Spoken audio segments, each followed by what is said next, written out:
গল্পের আজকের নতুন গল্প সুকুমার রায়ের লেখা হিংসুটি। সুকুমার রায় 1887 সালে তিনি জন্মগ্রহণ করেন। আবোল তাবোল হজবরলা পাগলা দাশুর স্রষ্টা তিনি। পিতা উপেন্দ্র কিশোর রায় চৌধুরী। প্রত্যেক বাঙালি শৈশবে জড়িয়ে আছেন এই কবি ও সাহিত্যিক। তার রচিত অন্যান্য বইগুলির মধ্যে রয়েছে খাই খাই, অবাক জলপান, ঝালাপালা, লক্ষণে শক্তিশীল ইত্যাদি।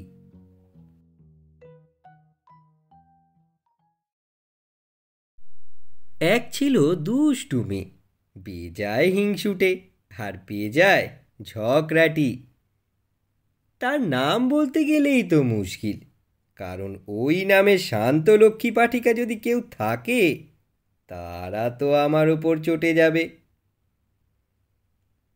হিংসুটির দিদি বড় লক্ষ্মী মেয়ে, যেমন কাজে কর্মে তেমনই লেখাপড়ায়।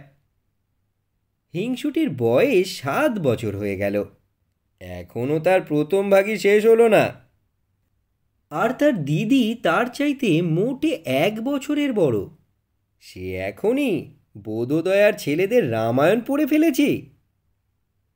ইংরেজি ফার্স্ট বুক তার কবে শেষ হয়ে গেছে। হিংসুটি কিনা সবাইকে হিংসে করে, সে তো দিদিকেও হিংসে করত। দিদি স্কুলে যায়, প্রাইজ পায়।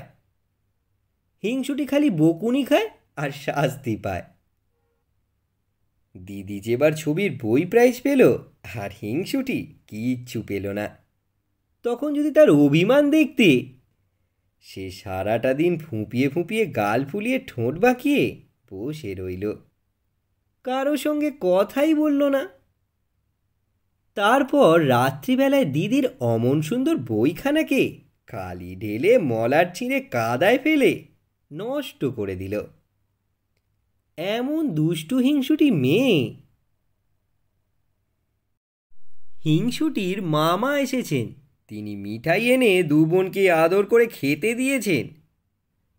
হিংসুটি খানিকক্ষণ তার দিদির খাবারের দিকে তাকিয়ে ভ্যাঁ করে কেঁদে ফেলল। মামা ব্যস্ত হয়ে বললেন, কি রে, কি হলো? জিভে কামড় লাগলো নাকি? হিংসুটির মুখে আর কথা নেই, সে কেবলই কাঁদছে। তখন তার মা এক ধমক দিয়ে বললেন, কি হয়েছে বল না। তখন হিংসুটি কাঁদতে কাঁদতে বলল, দিদির ওই রসমন্দিটা আমারটা চাইতেও বড়। তাই শুনে দিদি তাড়াতাড়ি নিজের রসমুন্ডিটা তাকে দিয়ে দিল। অথচ হিংসুটি নিজে যা খাবার পেয়েছিল তার অর্ধেক সে খেতেই পারল না, নষ্ট করে ফেলে দিল। দিদির জন্মদিনে দিদির জন্য নতুন জামা, নতুন কাপড় এলে হিংসুটি তাই নিয়ে চেঁচিয়ে বাড়ি মাথায় করে তোলে। একদিন হঠাৎ হিংসুটি তার মায়ের আলমারি খুলে দেখে, লাল জামা গায়ে, লাল জুতো পায়ে, টুকটুকে রাঙা পুতুল বাক্সের মধ্যে শুয়ে আছে।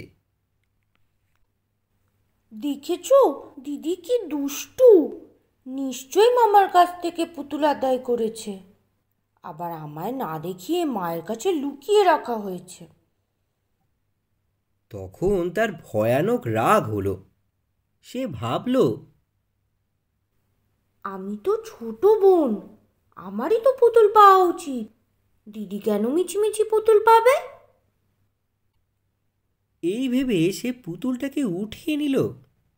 কি সুন্দর পুতুল, কেমন মিটমিটে চোখ আর ফুটফুটে মুখ, কেমন কচি কচি হাত পা আর টুকটুকে জামা কাপড়, যত সব ভালো জিনিস সব কিনা দিদি পাবে।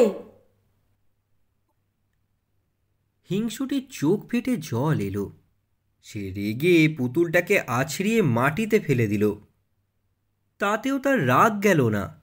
সে একটা ডান্ডা নিয়ে ধাঁই ধাঁই করে পুতুলটাকে মারতে লাগলো। মারতে মারতে তার নাক, মুখ, হাত পা ভেঙে তার জামা কাপড় ছিঁড়ে আবার তাকে বাক্সের মধ্যে ঠেসে দিল। তারপর সে রাগে গড়গড় করতে করতে চলে গেল। বিকেলবেলা মামা এসে তাকে ডাকতে লাগলেন আর বললেন, তোর জন্য কি এনেছি দেখিসনি? শুনে হিংসুটি দৌড়ে এলো। কই মামা, কি এনেছো দাও না। মামা বললেন, মার কাছে দেখ গিয়ে কেমন সুন্দর পুতুল এনেছি। হিংসুটি উৎসাহে নাচতে লাগলো। মাকে বলল, কোথায় রেখেছো মা? আলমারিতে আছে। শুনে ভয়ে হিংসুটির বুকের মধ্যে ধড়াস ধড়াস করে উঠল। সে কাঁদো কাঁদো গলায় বলল, সেটার কি লাল জামা আর লাল জুতো পরানো? মাথায় কালো কালো কোকড়ানো চুল ছিল? হ্যাঁ, তুই দেখেছিস নাকি? হিংসুটির মুখে আর কথা নেই।